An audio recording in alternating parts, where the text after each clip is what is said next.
In this video, I'm going to talk to you about how PewDiePie moved from YouTube to Dlive and now back, and why this was only a matter of time the entire time. Welcome back. My name is Seth Estrada, and in this video, I want to talk to you basically a follow-up from a video I did almost exactly a year ago. You can see a link right over here somewhere, over my head. You can see a link where I talked about how PewDiePie was going to be moving from YouTube, his home of many, many years, professional home of many, many years, over to a new streaming service, live streaming service that is dedicated to gaming channels called Dlive. It's really meant to be more of a competitor to Twitch, not so much to YouTube or even YouTube gaming, but that's the nature of Dlive. It's a newcomer to the video streaming scene. And in that video, I gave a breakdown of what Dlive actually has to offer, what kind of technology it's built on, and how it issues its rewards. Now, PewDiePie was the face of a massive grand opening for the Dlive platform as they were attempting to get new talent and up-and-coming talent onto the platform. And really, it's a very difficult thing to do for any startup, whether they're funded or not, to get traction. So I don't mean to smear Dlive in any way. In that video, however, I did talk about how Dlive, in my estimation, wasn't really doing anything revolutionary per se in the way that they were doing the rewards or even doing the reward split.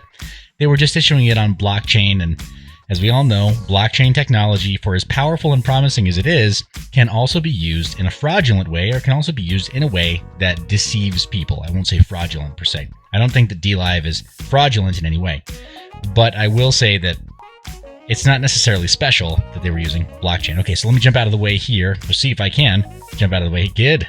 Can jump out of the way here and talk about this. Here's the Variety article. I'm using Dark Reader from darkreader.org to make this site in night mode. And here's the Variety article about how PewDiePie signed an exclusive YouTube live streaming deal. Now, if you haven't already read the news or seen this somewhere, PewDiePie signed an exclusive deal with YouTube. Now, if it sounds familiar, it's because in the news cycle not that long ago, PewDiePie signed a deal with Dlive. So here's the thumbnail from when I did that video. I just was tickled pink that PewDiePie was into Dlive, a platform that offered payment to its content creators in crypto. Do I think that PewDiePie is interested in cryptocurrency? Maybe personally. We don't really see very much of who he is professionally, though, on screen. We see him kind of acting silly and being a kind of a silly persona on camera, but we don't really get to see, as the general public, how he is as a business person. So it's very possible that he's interested in cryptocurrencies, that he actually does love cryptos, that he loves Bitcoin and Ethereum and all of the other various altcoins that exist right now. Maybe he's very passionate about this privately, but there's no indication of that publicly. So for him to have adopted this platform and not have it be a political statement, I don't know. It's just very interesting. Most people who are into cryptocurrency, the way that I've been very vocal about my support for it, from stemming from some libertarian ideals.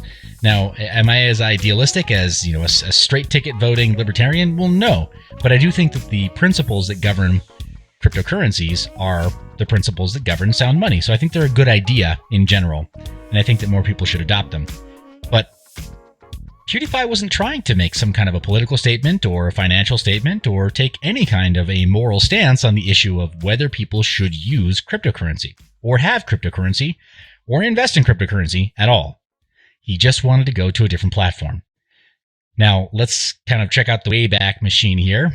And, well, this is that same video hosted on bittube.tv. And on bittube.tv, of course, I can host that natively and play it in a native player. So PewDiePie is about to do a live stream with a $50,000 giveaway on... Okay, $50,000 giveaway that happened almost a year ago. Let's take a look at Dlive today. Let's go ahead and search for PewDiePie now. All right, PewDiePie should still show up. He should still have a channel, right? I went ahead and clicked enter. Huh. Well, let's look for the old channel that I set up. What is going on here? Dlive, why can't I search on your site? Looks like all search is disabled. is. Yep. Channel search is definitely disabled. Looks like I can just click through. Very interesting. I wonder why this site is not working. Oof, oof, oof. All right, let's try logging in. See what we can find now. Well, I've locked that. I'm not going to worry about it for the moment. But the point is, strange, very strange indeed, that Dlive is functionally shut down. Let's talk about Lino Network. So the value-sharing content economy, they're not the first ones to try this. Basic Attention Token has definitely been interested in getting people to share a block reward from their blockchain based on the attention they spend on different websites and on content distribution platforms like YouTube, Twitch, and others. So if you have a website, you can register it and you can earn Basic Attention Token from various inputs like the Brave browser, and there's a bit of an ecosystem there. They're funded as well. But Lino attempted to do this as well on the Lino blockchain. Let's see, value sharing content economy. Lino blockchain testnet. You know what? I'm going to turn off Dark Reader for this site because I think that they'll have a color scheme that, there we go, they prefer. A little more legible now. Dlive, the first dApp on the Lino blockchain. Wait a second. There is PewDiePie. Hello! Before this video begins, I have exciting announcement! Announcement time!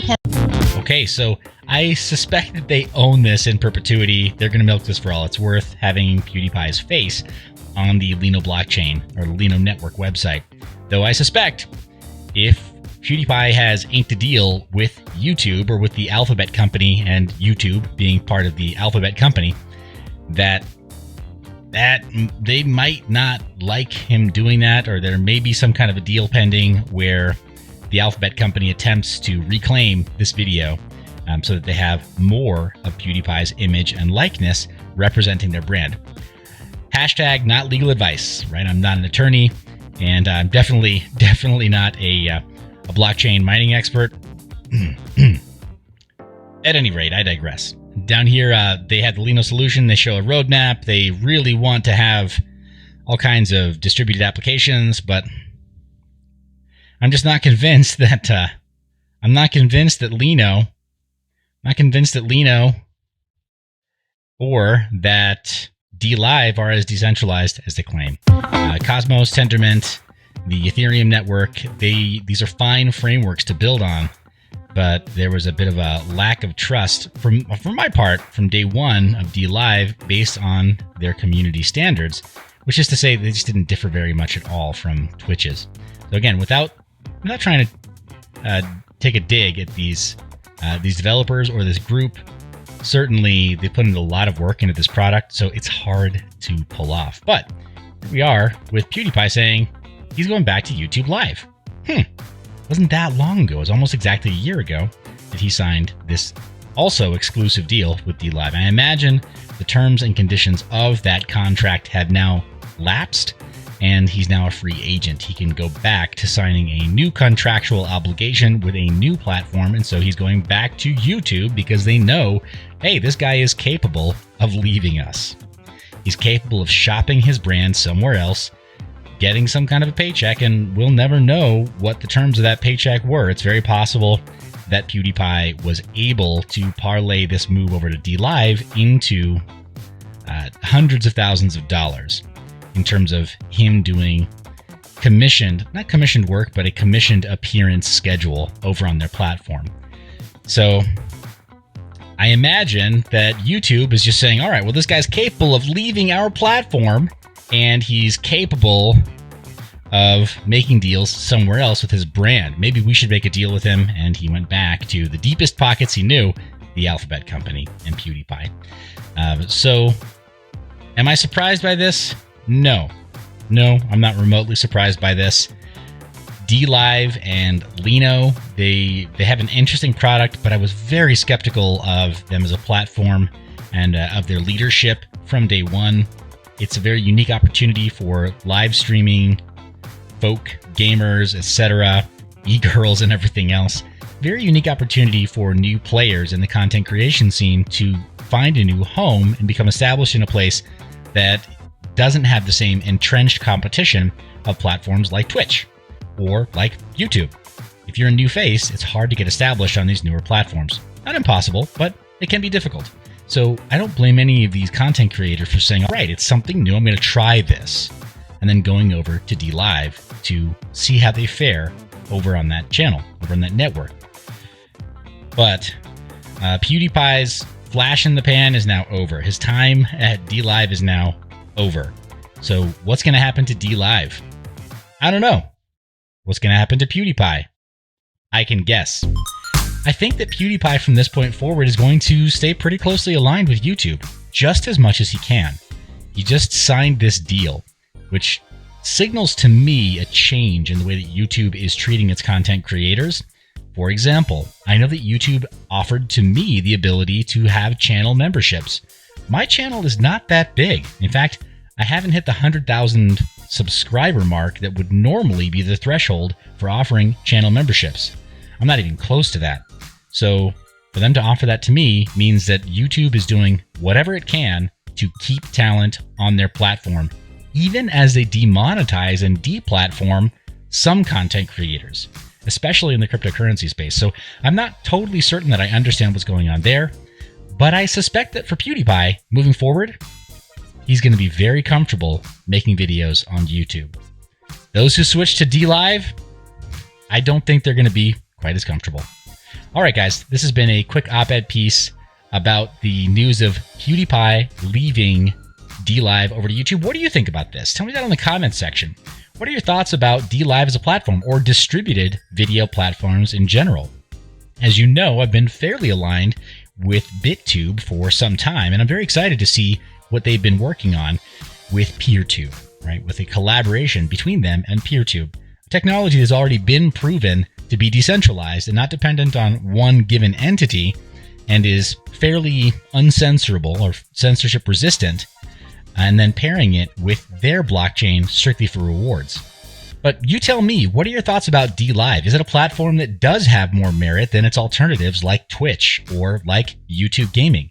Is it possible that an ad network like Basic Attention Token makes these other solutions irrelevant? Should people just play ball with the tech giants, Google and Amazon, to be able to broadcast their media there, and then rely on decentralized blockchain ad networks like Basic Attention Token instead to monetize their content? You tell me in the comment section. I have some really strong opinions there, but I'd love to hear your feedback. And again, as always, thank you for watching to this point in the video. Thank you so much for being subscribed. And if you're not, clicking the subscribe button, pressing the bell icon so you're notified when new videos come out. You're the reason I make this media. I love your face, and I will see you in the next one.